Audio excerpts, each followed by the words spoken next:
بسم الله. إن الحمد لله نحمده ونستعينه ونستغفره ونعوذ بالله من شرور أنفسنا وسيئات أعمالنا. من يهده الله فلا مضل له ومن يضلل فلا هادي له. أشهد أن لا إله إلا الله وأشهد أن محمدا عبده ورسوله. اللهم صل وسلم وبارك على نبينا محمد وعلى آله وصحبه ومن اتبع بهداه إلى يوم القيامة وبعد. Jamaah sekalian, masih kita membahas tentang pelajaran-pelajaran yang tercantum dalam bab ke-19. Ats-tsaminatu, pelajaran yang ke-8. Fihi syahidun lima nukila anis salaf annal bid'a sababul kufri. Di dalam pembahasan ini dan bab ini ada dalil dan penjelasan yang telah dinukil dari sebagian salaf bahwasanya bid'ah adalah sebab seseorang menjadi kufur. Artinya bid'ah adalah suatu cara dalam beribadah dan mendekatkan diri kepada Allah Subhanahu wa taala yang tidak pernah dicontohkan oleh Rasulullah sallallahu alaihi wasallam. Maka ketika seseorang melakukannya, maka pada hakikatnya dia telah menyelisihi Rasulullah sallallahu alaihi wasallam, dan secara tidak langsung dia telah membantah dan menolak apa yang telah dibawa oleh Rasulullah sallallahu alaihi wasallam. Rasulullah sallallahu alaihi wasallam memiliki cara dan metode yang mana cara dan metode tersebut adalah telah diperintahkan oleh Allah Subhanahu wa taala dalam beribadah. Maka sebagian manusia ketika memiliki cara yang lain dalam beribadah kepada Allah yang tidak pernah dicontohkan oleh Rasulullah sallallahu alaihi wasallam, maka hal tersebut adalah dia memiliki jalan untuk mendekatkan diri kepada Allah, dan Rasulullah sallallahu alaihi wasallam memiliki jalan yang berbeda untuk mendekatkan diri kepada Allah Subhanahu wa taala. Dan jalan menuju Allah Subhanahu wa taala adalah satu, tidak berbilang. Maka pastilah jalan yang benar adalah jalan yang telah dibawa oleh Rasulullah sallallahu alaihi wasallam. Karena jalan yang di dalamnya ada Rasulullah sallallahu alaihi wasallam, jalan yang pintunya dibukakan oleh Rasulullah sallallahu alaihi wasallam, maka itu adalah jalan yang lurus yang akan menghantarkan kita kepada ridha Allah, yang akan menghantarkan kita kepada ampunan dari Allah, dan akan menghantarkan kita kepada jannahnya Allah Subhanahu wa taala. Maka seseorang sebagaimana dia berada di as-sirat yang dibawa dan di dalamnya ada Rasulullah sallallahu alaihi wasallam, maka ketika dia meniti sirat menuju surga, melewati api neraka, tergantung dari kadar seseorang berada di dalam as-sirat yang ketika di dunia.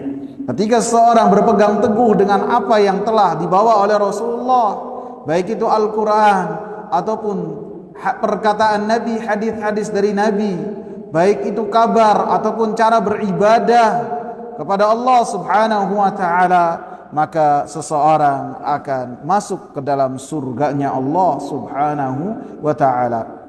Sebaliknya, ketika seseorang memiliki jalan beribadah, metode beribadah yang tidak pernah dicontohkan oleh Rasulullah, yang tidak pernah dilakukan oleh para sahabat ridwanullahi alaihim, maka yakinlah bahwasanya jalan tersebut adalah jalan yang berkelok, yang akan menyusahkan orang-orang yang menyusurinya, dan yang ia dapati hanya kelelahan dan kesusahan dari apa yang dia lakukan. Dia tidak akan menghantarkan jalan tersebut ke dalam surganya Allah.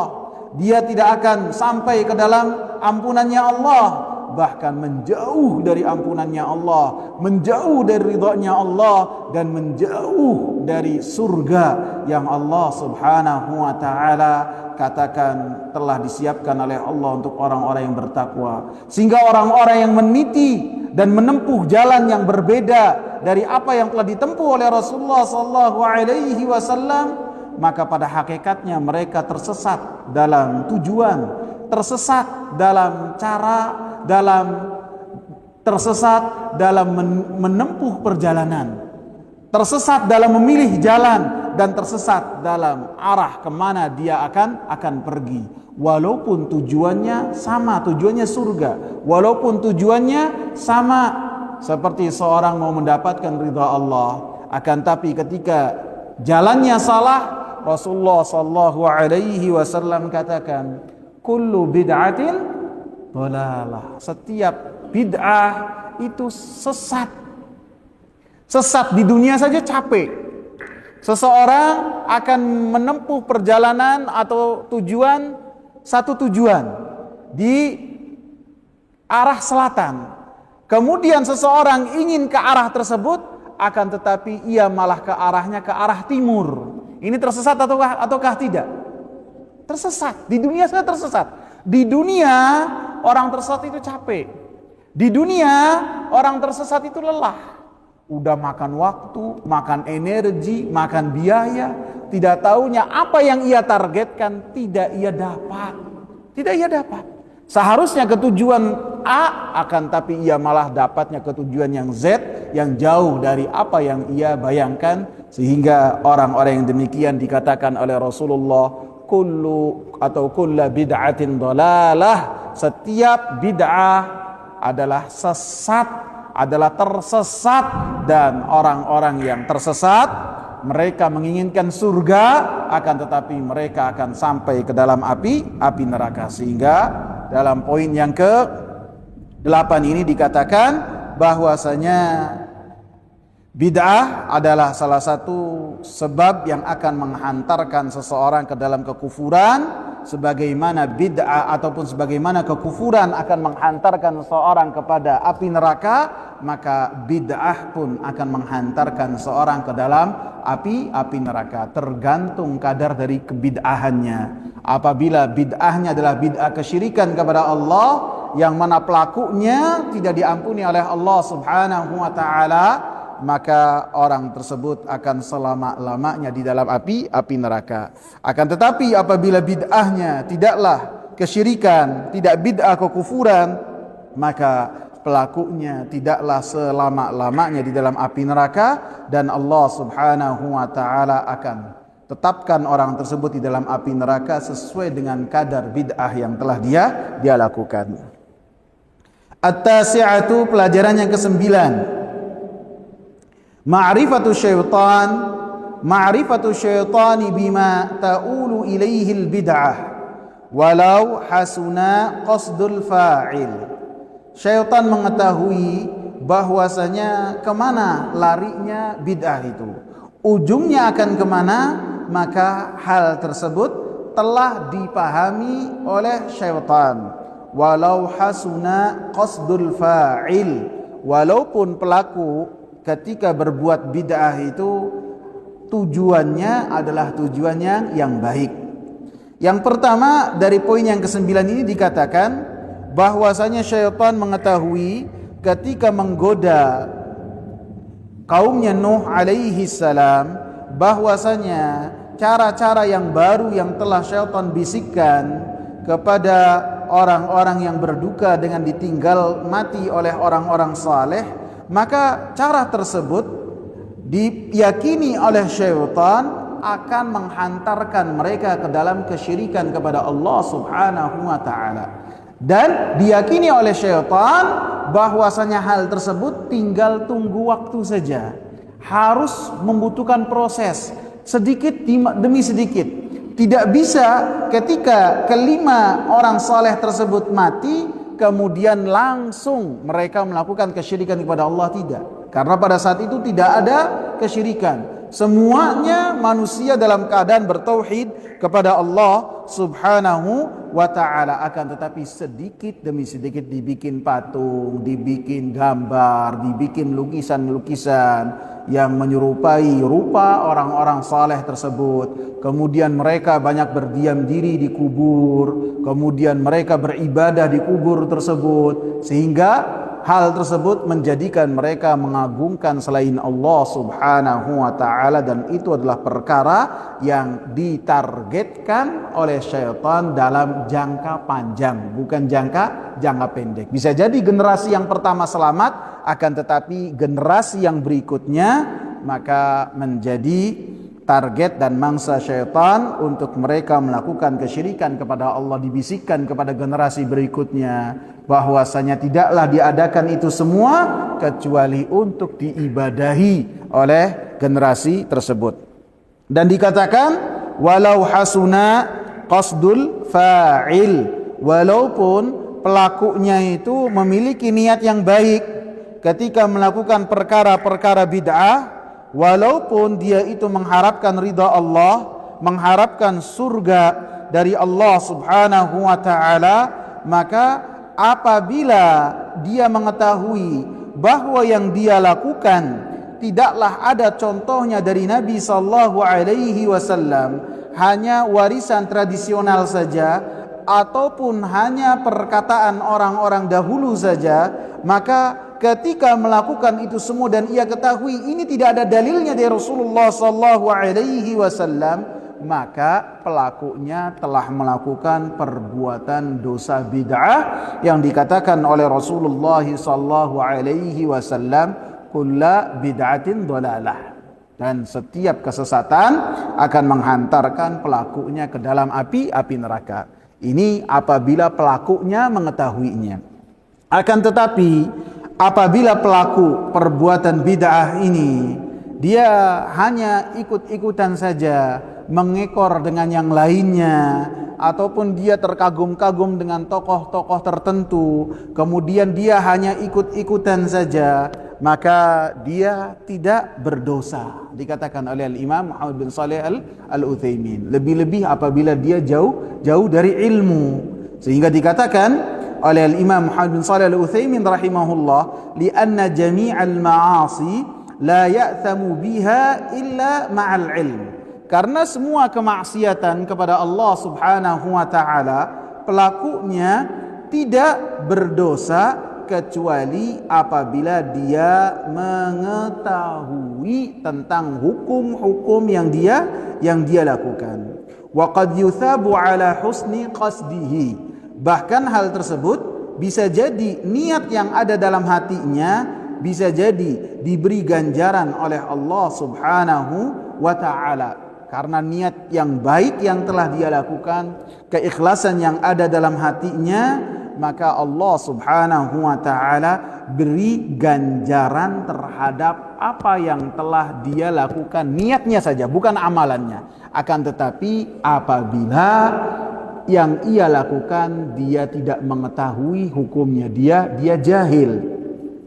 Adapun amalan yang dia lakukan, bedakan antara amalan dengan niat. Adapun amalan, maka amalannya itu adalah amalan yang ditolak oleh Allah Subhanahu wa ta'ala. Karena amalan ini adalah amalan yang tidak saleh dan tidak diridhoi oleh Allah Subhanahu wa ta'ala.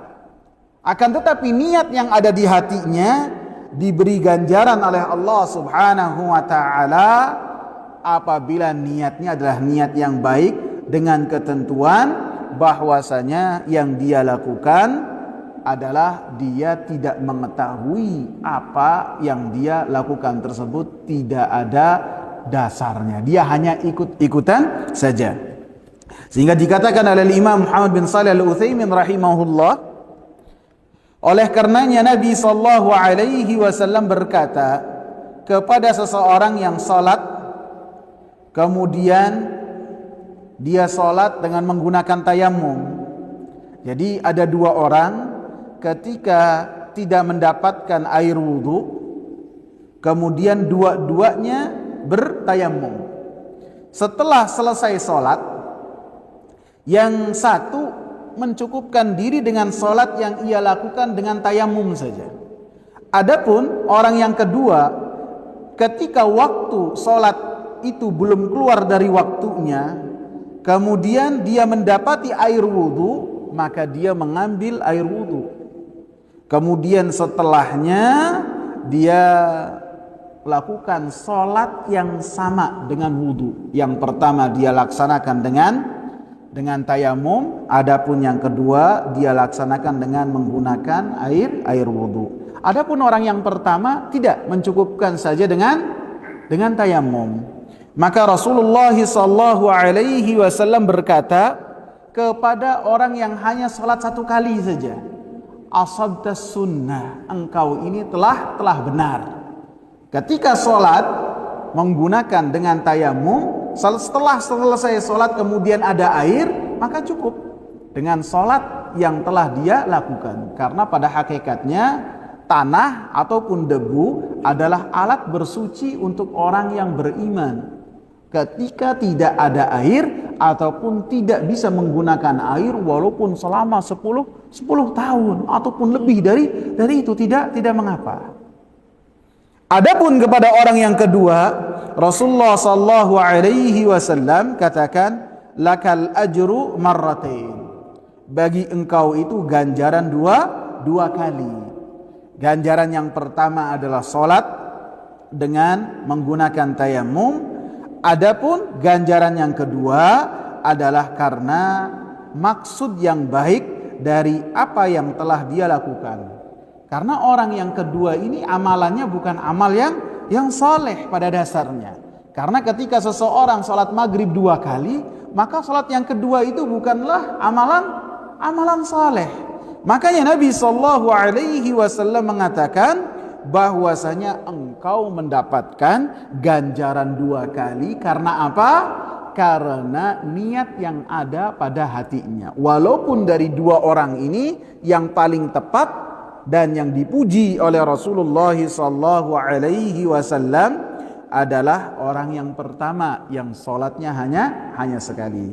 Sehingga itu menunjukkan bahwasanya bisa jadi orang-orang yang berbuat bid'ah, ketika bid'ahnya dia lakukan, amalan yang dia lakukan pasti ditolak oleh Allah Subhanahu wa taala, pasti. Karena Rasulullah SAW mengatakan, man amila amalan laisa alaihi amruna fahuwa rad.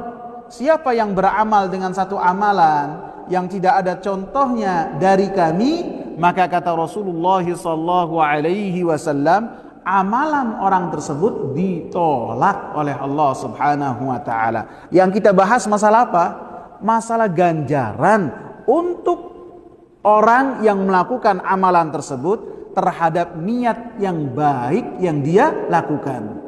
Apabila orangnya adalah orang yang alim, mengetahui hukum, mengetahui hadis, kemudian dia masih berbuat bid'ah, maka walaupun niatnya baik, dia ditolak, baik niat ataupun perbuatannya. Adapun orang yang jahil dengan keterbatasan ilmu yang dia miliki, keterbatasan sarana yang dia miliki, bisa jadi orang yang hidup di pedalaman Afrika ataupun di pedalaman hutan, kemudian dia hanya mengetahui cara beribadah kepada Allah itu terhadap orang-orang yang datang kepadanya saja, maka ketika dia memiliki niat yang baik, maka niat yang baik itulah mendapatkan ganjaran dari Allah Subhanahu wa taala. Bukan berarti dalam pembahasan ini seseorang tidak mencari ilmu, tidak. Ini terjadi mungkin bagi orang yang jauh dari perkotaan. Orang yang jauh tinggal di pedalaman, yang sarana untuk menuntut ilmunya sangat terbatas sekali.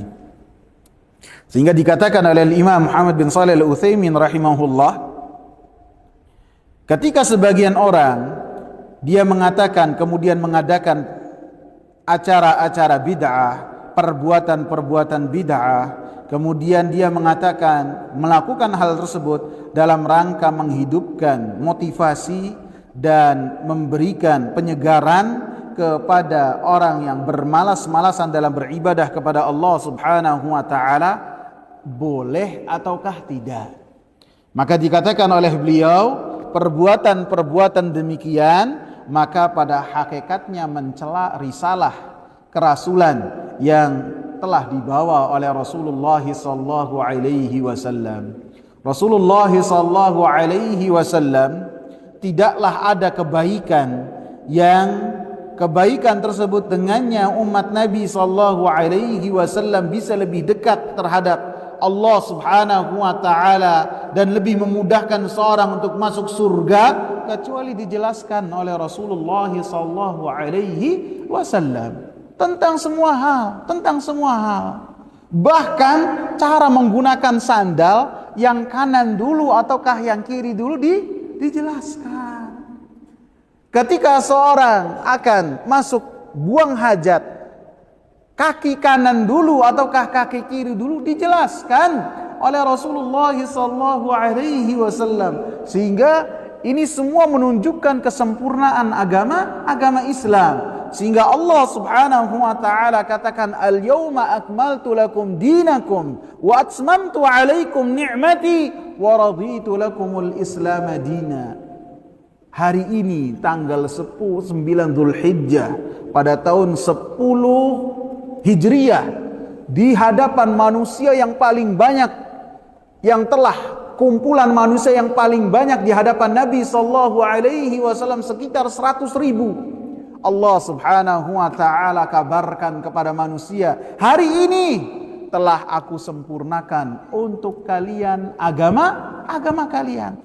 Sehingga yang pada saat itu bukanlah agama dengannya seseorang mendekatkan diri kepada Allah Subhanahu wa taala, maka pada hari ini juga bukanlah satu cara untuk mendekatkan diri kepada Allah. Sehingga ketika seorang berbuat dengan cara yang baru, dengan mengatakan ingin memberikan motivasi, ingin menjadikan orang-orang itu lebih bersemangat dalam beribadah, maka cara-cara yang demikian seakan-akan mencela Nabi sallallahu alaihi wasallam, menuduh Nabi sallallahu alaihi wasallam bahwasanya Nabi sallallahu alaihi wasallam tidak mampu memberikan semangat kepada para sahabat-sahabatnya. Menuduh Nabi sallallahu alaihi wasallam dan para khulafaur rasyidin dengan tuduhan-tuduhan yang sangat keji, sehingga itu semua tidak boleh. Bahwasanya setiap perbuatan bid'ah pelakunya akan dihantarkan ke dalam api neraka, dan perbuatan tersebut perbuatannya ditolak oleh Allah Subhanahu wa taala. Kemudian dikatakan oleh Imam Muhammad bin Shalih Al-Utsaimin rahimahullah, ammal 'ammah, adapun orang-orang umum, orang-orang awam, alladzina la ya'lamun, dan mereka tidak mengetahui, mereka jahil, wa qad lubbisa alaihim hadhil bid'ah wa ghairuha, dan mereka pun telah disalahartikan dalam makna bid'ah dan perkara-perkara yang lainnya. Maka dikatakan oleh Imam Muhammad bin Shalih Al-Utsaimin rahimahullah, madamu qasidina lil-haqqi wa la alimu bihi fa ithmuhum ala man aftahum wa man adallahum.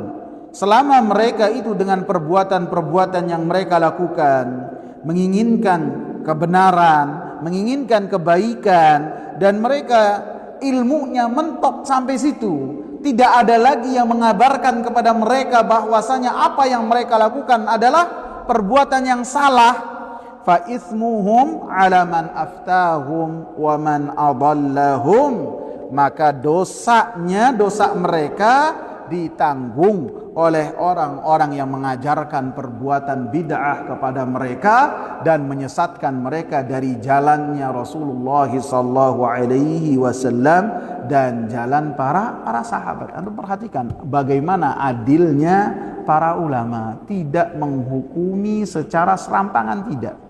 Akan tetapi dibedakan mana yang alim, mana yang tidak alim. Yang tidak alim maka diberikan uzur terhadap terhadap mereka. Dan ini menunjukkan bahwasanya seperti yang saya sebutkan dalam akhir pertemuan yang lalu, bahwasanya ahli sunnah adalah orang-orang yang paling mengetahui dengan kebenaran dan paling memiliki kasih sayang terhadap orang-orang, bahkan manusia seluruhnya, ataupun orang-orang kafir ataupun ahli bid'ah. Sebagaimana para ulama ridwanullahi alaihim, ketika mereka, para sahabat, ketika mereka bermuamalah dengan pelaku-pelaku bid'ah seperti orang-orang Khawarij, yang mana orang-orang Khawarij melakukan kerusakan di muka bumi, maka para ulama dan para sahabat berbuat adil kepada mereka. Selama mereka tidaklah mengancam nyawa manusia, maka keamanan mereka dijamin. Walaupun mereka itu keras kepada para sahabat tetap memberikan keadilan kepada mereka. Ini para sahabat ridwanullahi alaihim. Sehingga ketika orang-orang Khawarij mereka berkumpul di tempat namanya Harura, sekitar 10.000 ataupun lebih, mereka berkumpul orang-orang Khawarij. Maka Ali bin Abi Thalib radhiyallahu anhu sebelum memerangi mereka, diutuslah seorang ulama, yang ulama tersebut pembesar ulama dari para sahabat, Abdullah bin Abbas diutus. Abdullah bin Abbas begitu diutus kepada mereka, maka dengan memakai pakaian yang sangat rapi, dengan menggunakan wangi-wangian yang luar biasa, kemudian mendatangi mereka. Antum bayangkan Abdullah bin Abbas ketemu sama mereka, minder dengan ibadahnya mereka.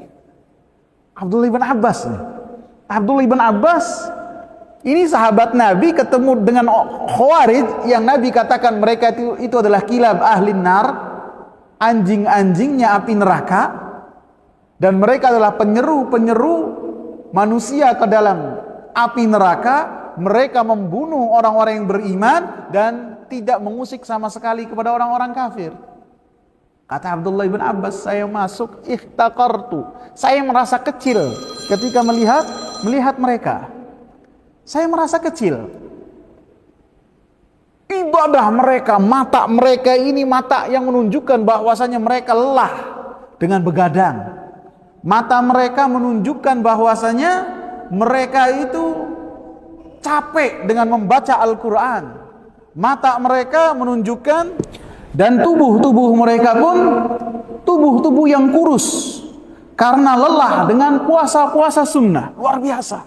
Ini sahabat langsung merasa minder. Sahabat langsung dialog dengan Abdullah bin Abbas. Subhat apa mereka, langsung sama Abdullah bin Abbas. Kerancuan mereka persis seperti apa yang dikatakan oleh Rasulullah SAW berkaitan dengan orang-orang Khawarij, sufahaul ahlam, orang-orang bodoh, dungu, kata Rasulullah. Dungu? Antum gimana nggak dungu? Ada para sahabat murid langsungnya Rasulullah, bukannya mereka menimba ilmu, malah apa? Diperangi. Dungu nggak? Dungu, bodoh. Kata Rasulullah, sufahaul ahlam, mereka ini orang-orang bodoh. Hudatsaul asnan, anak-anak muda. Sehingga begitu berdiskusi, diskusinya menunjukkan kelemahan mereka. Langsung dibantah semua subhat mereka oleh Abdullah bin Abbas. Maka 10.000, dari 10.000 ini 6.000 mereka bertaubat di tangannya Abdullah ibn Abbas. Kalau tidak 6.000, 4.000 turun keluar. Itu menunjukkan pengaruhnya ilmu. Ketika bertemu dengan syubhat, maka syubhat tersebut akan hancur, akan runtuh apabila menghadapi kekokohan seorang ahli ilmu. Seperti Abdullah bin Abbas. Syekh Abdul Razak hafizahullah menyebutkan contoh dalam syarah Al-Mimiyah, menyebutkan contohnya ketika beliau membahas tentang ini. Contohnya dalam masa beliau, bukan masa kita ya, masa beliau itu sebutkan ketika Aljazair terjadi pergolakan yang luar biasa. Dan pergolakan ini pergolakan yang dinisbatkan kepada Salafi. Sebagian orang yang menisbatkan diri kepada Salafi, mereka melakukan pemberontakan yang luar biasa. Sehingga mereka pun berdiam diri di satu tempat yang terpencil yang mereka berseberangan dengan pemerintah. Maka pada saat itu dikatakan oleh Syekh Abdul Razak hafizahullah, Al-Imam Muhammad bin Shalih Al-Utsaimin rahimahullah berkirim surat kepada mereka. Berkirim surat saja, surat. Diberikan nasihat oleh Al-Imam Muhammad bin Shalih Al-Utsaimin rahimahullah kepada orang-orang yang mereka ada syubhat yang berkaitan dengan kepemerintahan di Aljazair pada saat itu. Maka surat ini sampai kepada mereka. Lebih dari setengah orang yang melawan pemerintah dan melakukan kerusakan di muka bumi langsung bertobat. Lebih dari setengah. Persis seperti apa yang telah dilakukan oleh Abdullah ibn Abbas. Dengan satu surat saja, belum orangnya datang. Satu surat saja, maka pelaku-pelaku tersebut bertaubat kepada Allah Subhanahu wa ta'ala. Kemudian beliau pun mengatakan, walihadza yujadu fi majahili Afriqiyya wa ghairiha man la ya'rifuna 'anil Islami syai'a. Oleh karenanya di dalam pedalaman Afrika dan selainnya banyak orang yang tidak mengenal Islam sedikit pun. Falau matu la naqul, apabila mereka ini mati, kita tidak bisa mengatakan bahwasanya mereka itu orang-orang Islam, kemudian kita mensalati mereka, kita mendoakan mereka, karena mereka ini tidaklah tegak terhadap mereka hujjah. Artinya dakwah yang telah dibawa oleh Rasulullah SAW, patokan dakwah tersebut adalah ketika seseorang mengenal Islam dengan pengenalan yang benar, kemudian pengenalan yang benar itu kemudian bagaimana seseorang bersikap. Rasulullah katakan, ma yasma'u bi ahadun min hadhil ummah yahudiyyin wala nasraniyyin thumma la yu'minu bi illa min ahlin nar. Tidaklah ada seseorang dari umat ini maksudnya ummatud dakwah. Jadi manusia setelah Nabi SAW diutus oleh Allah Subhanahu wa ta'ala sampai hari kiamat, semuanya umatnya Nabi. Artinya mereka adalah didakwai oleh Nabi SAW. Apabila mereka beriman, maka menjadi ummatul ijabah, umatnya Nabi yang beriman kepada Nabi SAW. Adapun yang tidak beriman, maka mereka tidak menjadi ummatul ijabah, hanya cukup dengan ummatul dakwah. Maka Nabi SAW mengatakan, tidaklah seseorang mendengar tentang aku, baik itu dari orang Yahudi ataupun dari orang Nasrani ataupun dari selain keduanya, di pedalaman hutan ataupun di negeri-negeri, negara-negara tertinggal yang lebih sibuk dengan peperangan di antara mereka. Maka ketika mereka tidak mendengar tentang Nabi Muhammad SAW, tidak mendengar tentang Islam, maka mereka walaupun menjadi tidak dikatakan orang Islam, akan tetapi mereka pada hari kiamat akan diuji oleh Allah Subhanahu wa ta'ala. Apakah mereka lebih condong ke dalam tauhid ataukah tidak? Ujiannya bagaimana? Wallahu ta'ala a'lam. Karena belum sampai kepada mereka. Begitu juga orang yang mendengar tentang Nabi SAW dan tentang agama Islam dengan info yang salah. Tentang info yang salah. Info yang salah itu bisa jadi ketika seseorang, misalnya Eropa 20 tahun yang lalu, mereka mengenal Islam hanya tentang peperangan. Kalau tidak peperangan, disebutkan bahwasanya Nabi Muhammad tukang kawin. Udah, itu saja. Bahkan sebagian dari mereka mengatakan Nabi Muhammad pedofil ya. mengatakan demikian, perkataan-perkataan yang keji. Karena mereka mengetahuinya hanya sampai situ. Sebagian orang-orang Amerika sebelum 11 September, mereka pada saat itu mengenal Islam hanyalah tentang Iran saja. Islam ya Khomeini. Islam adalah pergolakan revolusi yang ada di Iran. Cukup. Tidak lebih dari itu. Sehingga ketika mereka tidak mengenal Islam dengan pengenalan yang benar, maka ketika mereka mati diserahkan perkaranya kepada Allah. Adapun kita berhukum terhadap lahiriah saja. Lahiriah seseorang ini kafir. Lahiriah seseorang ini muslim.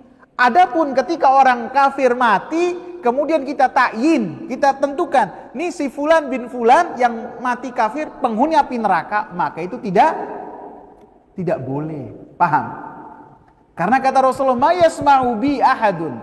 Tidaklah seseorang mendengar tentang aku, maka mendengar tentang aku menurut Rasul adalah pendengaran yang benar. Kita tidak tahu si fulan yang mati ini dalam keadaan kafir, dia mengenal Islam ataukah tidak. Bisa jadi yang dia kenal hanya tarekat-tarekat yang ketika beribadah, ibadahnya kepada selain Allah. Sehingga bisa jadi orang Konghucu ketika melihat, ataupun penyembah-penyembah batu, ketika melihat sempalan-sempalan Islam yang tidak menunjukkan tauhid, dia mengatakannya sama baik gini mah. Benar enggak? Sama saja. Bisa jadi. Sehingga ketika dia matinya secara lahiriah kita katakan dia mati kafir.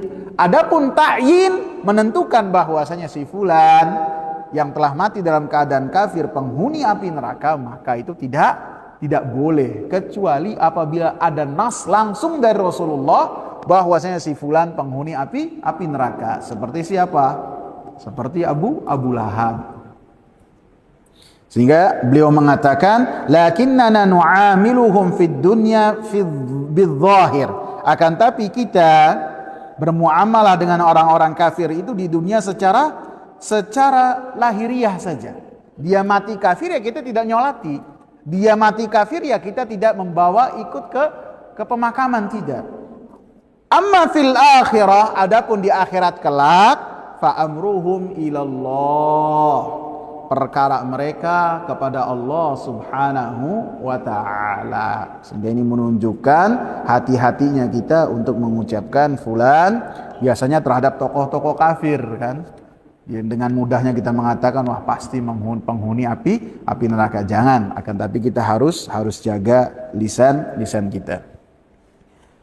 Dan dalam pembahasan ini bukan berarti kita melalaikan dalam menuntut ilmu, tidak. Akan tapi yang kita bahas adalah uzur terhadap orang-orang yang tidak mengerti, yang dia jahil. Karena al-udhru bil jahl, uzur dengan kejahilan itu adalah suatu perkara yang telah dicantumkan oleh Allah dalam Al-Quran. Allah tidaklah mengazab satu kaum kecuali tegakkan hujjah kepada mereka. Al-ashiratu, pelajaran yang ke-10,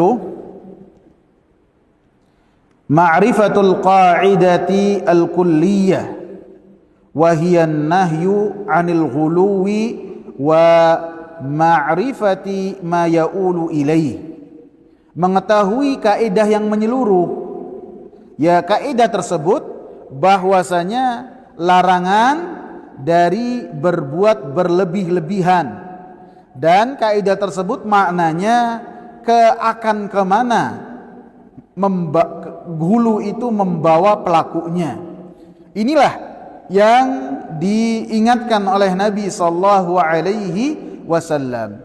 Nabi sallallahu alaihi wasallam dalam hadis-hadis yang sudah kita bahas mengingatkan supaya kita tidak berbuat hulu, berlebih-lebihan dalam semua hal, baik itu dalam beribadah, dalam memuji, bahkan dalam bertutur kata. Kita dilarang untuk berbuat berlebih-lebihan ataupun melampaui batas. Bahkan dalam makan dan minum. Kulu washrabu wala tusrifu. Minumlah dan makanlah dan janganlah kalian melampaui batas. Ada seseorang yang dia itu belajar ilmu medis. Kalau tidak salah ini terjadi di zaman dinasti Abbasiyah dan dibawakan oleh Imam Syaukani rahimahullah ketika beliau membahas tentang muqaddimah surat Al-A'raf dalam kitab Fathul Qadir. Ada seorang bertanya, adakah dalam Al-Quran yang membahas tentang kesehatan? Ada enggak? Saya mau tahu. Maka yang ditanya itu bisa jadi adalah penguasa yang penguasanya mengetahui tentang ilmu. Maka penguasanya ataupun amirnya itu mengatakan dalam Al-Quran tidak dibahas satu ayat yang mengenai tentang bagaimana kita mendapatkan kesehatan. Dibahas hanya dalam setengah ayat saja. Dalam surat Al-A'raf ayat 31 dimulai dengan apa? Ya bani Adama hudu zinatakum inda kulli masjid wa kulu washrabu wa la tusrifu innahu la yuhibbul musrifin. Wahai anak manusia, kata Allah, ambillah perhiasan-perhiasan kalian ketika kalian datang ke masjid. Perhiasan di sini artinya tutuplah aurat-aurat kalian ketika kalian datang ke masjid. Jangan sampai seperti orang kafir yang kafir jahiliyah ketika mereka melakukan tawaf dengan cara apa?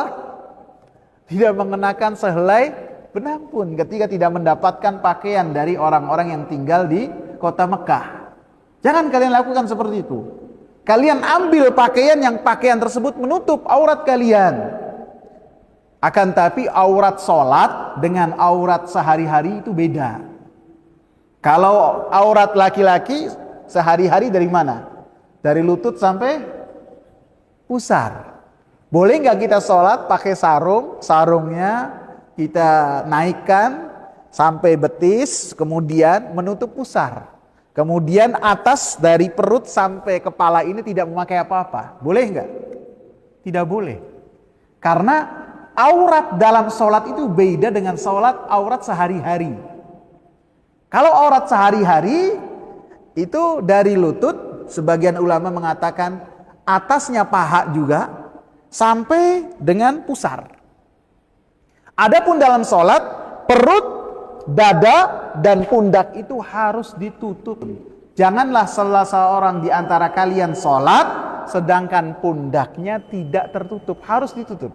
Jadi misalnya saya sholat, saya mengambil air wudhu, batal.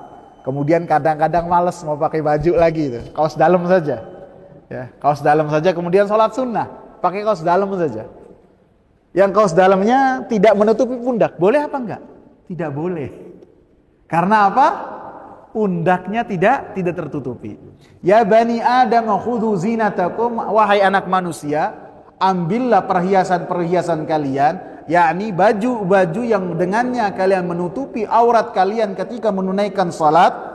Wa kulu washrabu, makan dan minumlah. Wala tusrifu, dan jangan kalian melampaui batas. Jangan. Rasulullah menyebutkan sepertiga untuk makanan, sepertiga lagi untuk minum, sepertiga lagi untuk udara.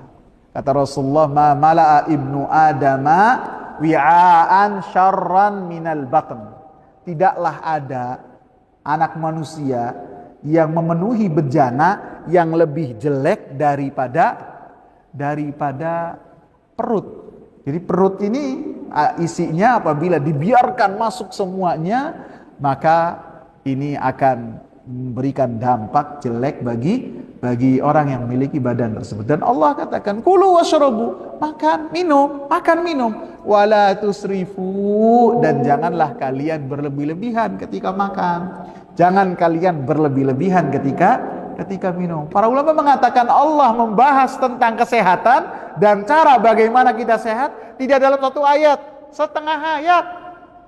Innahu la yuhibbul musrifin, dan Allah Subhanahu wa taala tidak suka terhadap orang-orang yang melampaui batas baik dalam makan ataupun minum, lebih-lebih dalam beribadah kepada Allah Subhanahu wa taala.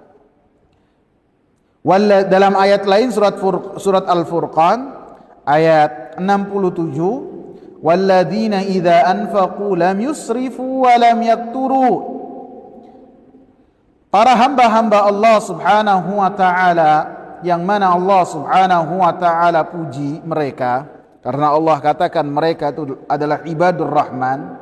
Termasuk yang mereka lakukan adalah ketika bersedekah dengan harta-harta mereka, maka tidak berlebih-lebihan. Baik tidak berlebih-lebihan dalam royal, tidak berlebih-lebihan juga dalam memegang harta. Lam yusrifu, tidak berlebih-lebihan, membuang semua hartanya bersedekah, tidak boleh.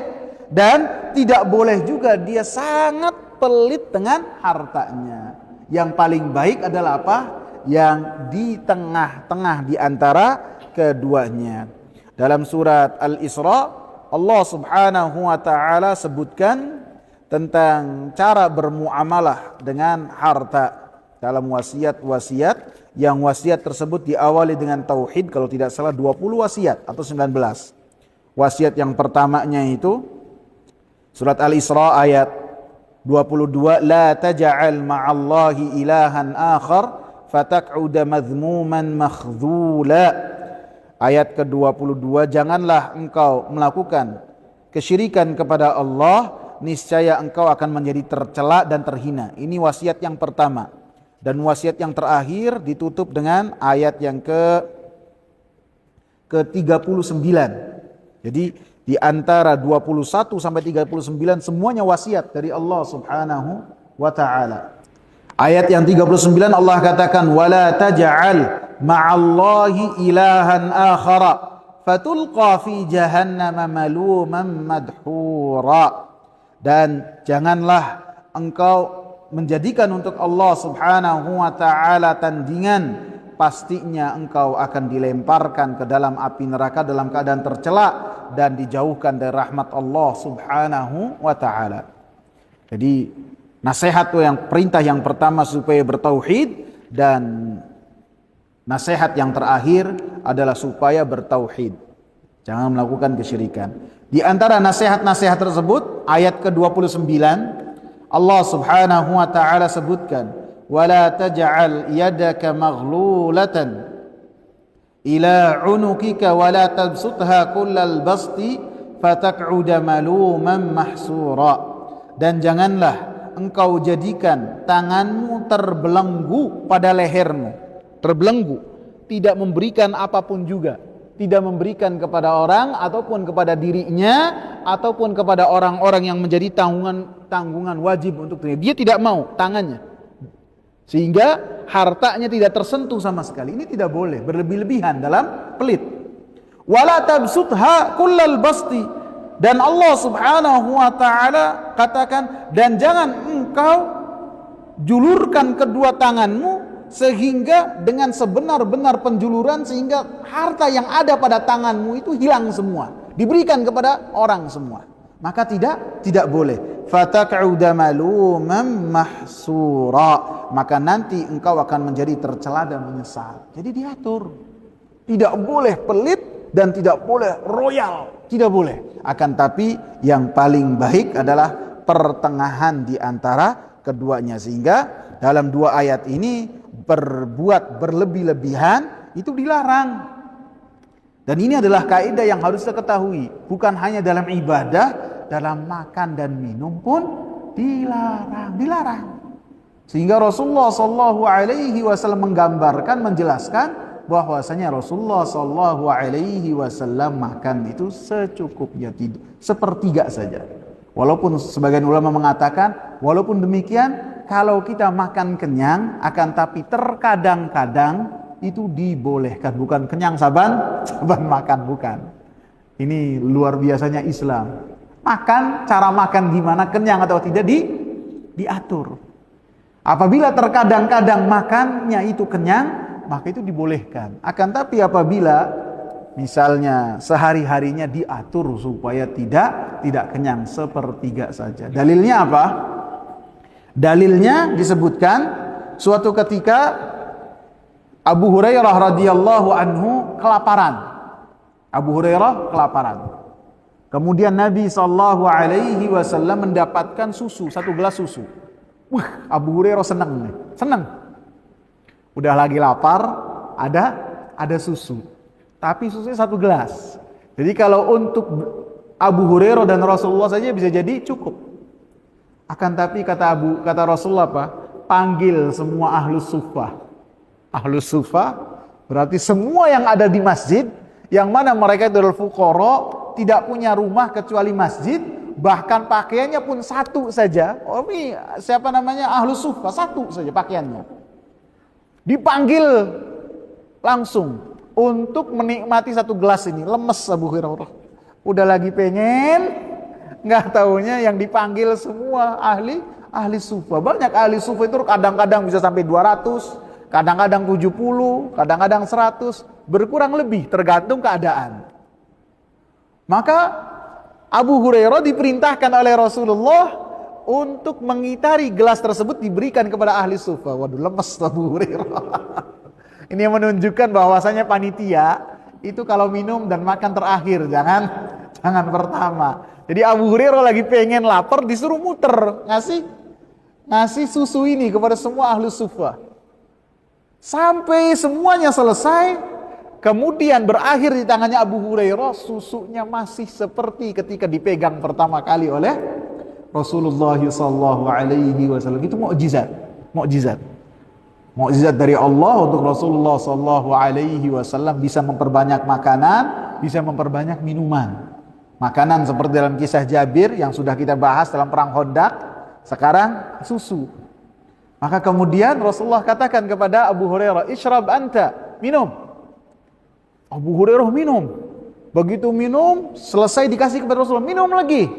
Dan susunya tidak berkurang. Terus minum terus sampai tenggorokan. Begitu selesai, kata Rasulullah, minum lagi.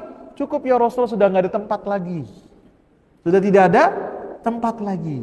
Kemudian baru setelahnya Rasulullah SAW minum. Dari hadis ini para ulama mengatakan boleh kadang-kadang seseorang makan itu sampai kenyang, seperti dicontohkan oleh Abu Hurairah, minum susu sampai tenggorokan, sampai penuh semua. Karena apabila hal itu adalah perkara yang batil, pastinya Rasulullah SAW akan menegur Abu Hurairah dan mengatakan hal tersebut adalah hal yang salah. Ada pertanyaan, ikhwan? Bagaimana hukumnya melakukan perbuatan-perbuatan bid'ah karena nggak enak terhadap orang-orang di sekitar? Nah, apakah hukumnya termasuk dari pembahasan tadi? Tidak. Pembahasan ini berkaitan dengan orang yang jahil, yang tidak mengerti hukumnya sama sekali. Sehingga niatnya itu diberi ganjaran karena semuanya menginginkan kebaikan. Adapun amalan yang dia lakukan ditolak oleh Allah Subhanahu wa taala. Adapun karena tidak enak kepada tetangga, tidak enak terhadap orang di sekitar, maka dia terjangkiti penyakit kronis yang menimpa Abu Thalib. Abu Thalib tidak masuk surga karena itu, nggak enak hati sama tetangga. Yang lain kafir kok saya beriman. Akhirnya dia masuk api neraka karena nggak enak sama yang lain. Tidak boleh nggak enak sama yang lain.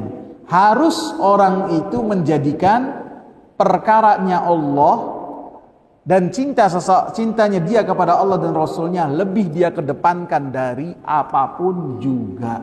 Karena hati-hati manusia itu di tangan Allah. Seseorang benci kepada kita, suka kepada kita, Allah Subhanahu wa ta'ala yang menggerakkannya. Apabila seseorang menggadaikan kemurkaannya Allah supaya mendapatkan simpati orang-orang di sekitarnya, yakin orang tersebut akan dimurkai oleh orang-orang yang di sekitarnya. Sebaliknya, apabila seorang lebih mengedepankan cintanya Allah Subhanahu wa ta'ala daripada keinginan orang-orang yang di sekitarnya, maka yakinlah dengan berjalannya waktu, orang-orang yang sekitarnya pun akan condong kepada dia. Dan inilah yang telah disabdakan oleh Rasulullah SAW.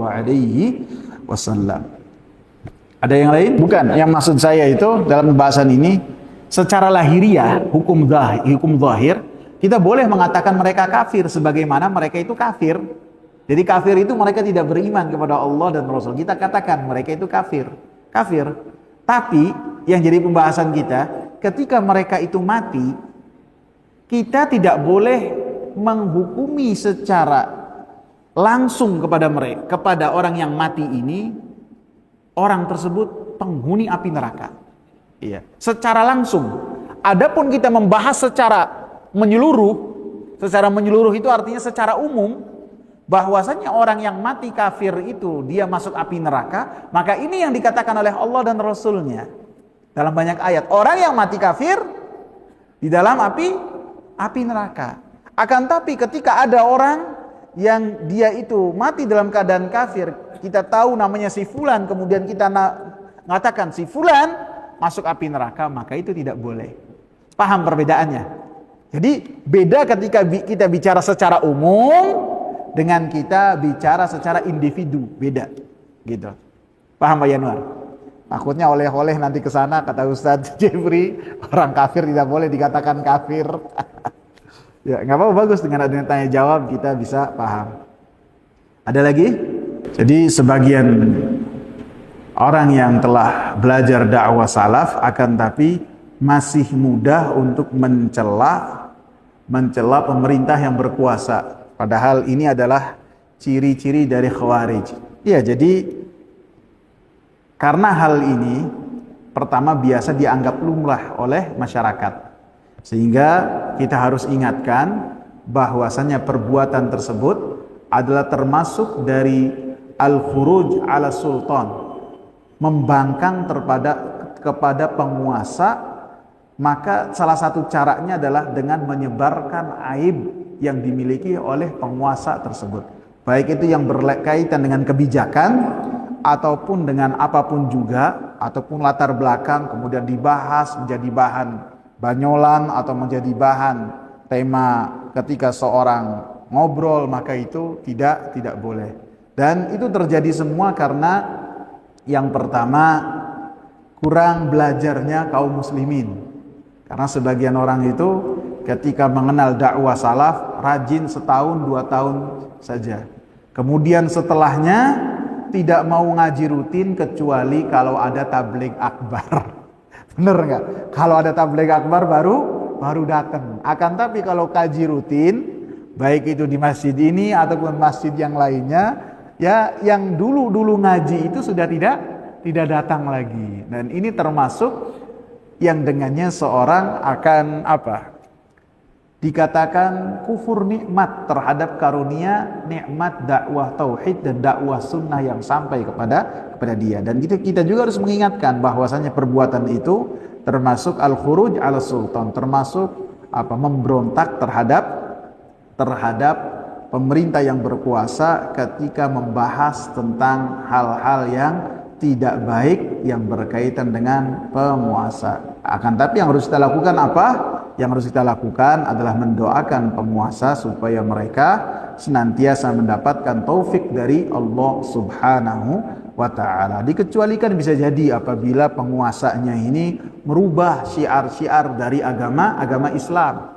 Maka harus kita bantah, baik secara langsung ataupun kepada masyarakat. Misalnya ada yang menyatakan dari penguasa itu mengatakan kalau mau sembelih korban dibolehkan dari waktu subuh misalnya, ataupun dari tanggal 9 Zulhijjahnya kalau mau nyembelih korban supaya pagi-paginya bisa dimasak. Misal kalau ada yang mengatakan, kita jelaskan kepada kaum muslimin bahwasanya perkataan ini adalah perkataan yang batil dan tidak boleh dilakukan karena ini menyelisihi tentang syiar dari agama Islam. Sebagaimana Abu Sa'id Al-Khudri radhiyallahu anhu ketika mendapati Marwan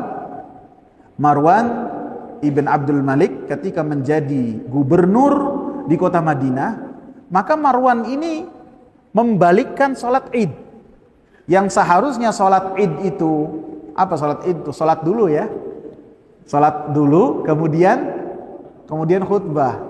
Mungkin Marwan itu merasa kalau dia sholat dulu jamaahnya kabur. Mungkin lapar, mungkin gimana. Maka sama Marwan, dia ini gubernur. Sama Marwan, dia menyiasatinya mau sholat dulu, mau khutbah dulu, kayak sholat Jumat. biar nanti tidak bubar. Maka sama Abu Sa'id Al-Khudri langsung dipegang, ditarik di depan orang. Jangan engkau merubah apa yang telah dilaksanakan oleh Rasulullah. Ditarik dan diingkari dengan keras. Karena berkaitan dengan apa? Berkaitan dengan syariat. Ini tidak boleh main.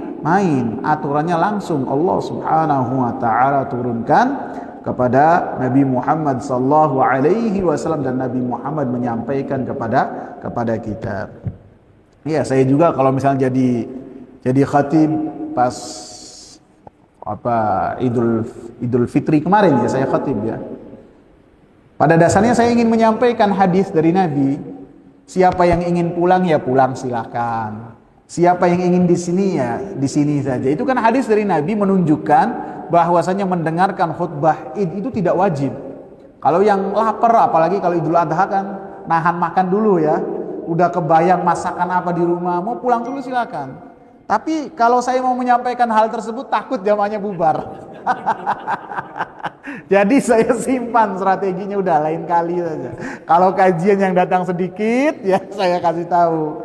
Biar nanti kalau misalnya lapar pas Idul Adha atau Idul Fitri bisa pulang. Kadang-kadang kita mau pulang, waduh masih rame nih. Nanti parkirnya gimana ya kan? Itu boleh pulang. Tapi yang tahu-tahu yang khusus datang saja, nembus hujan. Subhanakallahumma bihamdika asyhadu an la ilaha illa anta astaghfiruka wa atubu ilaik. Assalamu alaikum warahmatullahi wabarakatuh.